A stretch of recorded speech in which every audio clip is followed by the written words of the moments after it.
আচ্ছা গো বজু, হ্যাঁ পুরুষ কত প্রকার থাকে গো?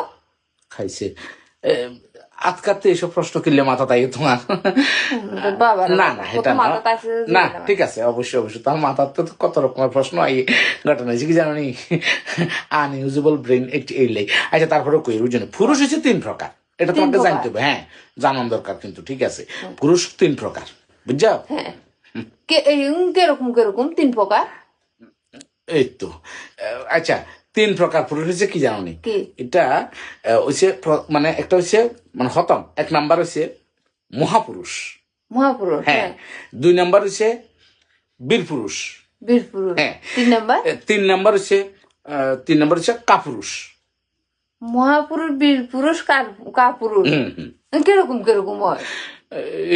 মানে আই এই কারণে বুঝছো নি তোমার কোনো কথা কইতাম না, তোমার কথা কইলে কথা এনে বুঝছো নি হেজা কুড়া আঁশ মাস বাইর করি তুই একটা হাত জানি না গতিকে একখানে জিগাইছি আর এরকম করো কা বুঝা করলে তো হয়। আরে আই আর কোনটা জানি।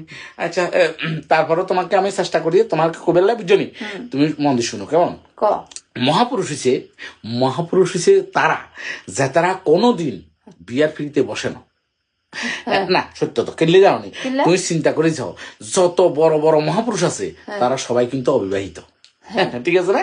হ্যাঁ এবার হচ্ছে 2য় নাম্বার হচ্ছে বীর পুরুষ।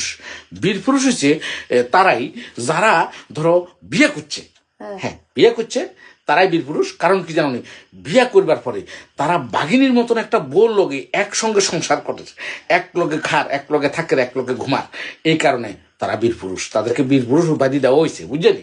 কাপুরুষ কাপুরুষ কাপুরুষ আর কোন কাপুরুষ হচ্ছে কোন জানো নি? যে গুণ নিজের বউ থাকা সত্ত্বেও আরেকবার বলে ধা, এগুণ হচ্ছে কাপুরুষ। বিশ্বাস কর সত্য তো, নাইলে চিন্তা করেছ, নাইলে তাদেরকে এই টুকটুকাইছে না সত্য টুকটুকাইছে, এটা টুকটুক না করলে এটা কিন্তু আবার ওইতো না। বুঝছো নি তুই? আরে এখানটি বুঝাতে আছে আমি একটা জিনিস জানতাম চাইছি যে এরকম তোমার কোশ্চেন এন্ড জানে তো। আরে আই সত্য কথাই কইছি, আই সত্য কথা কইছি, তুমি বিশ্বাস না করলে আর কিছু করার নাই রে বাবু।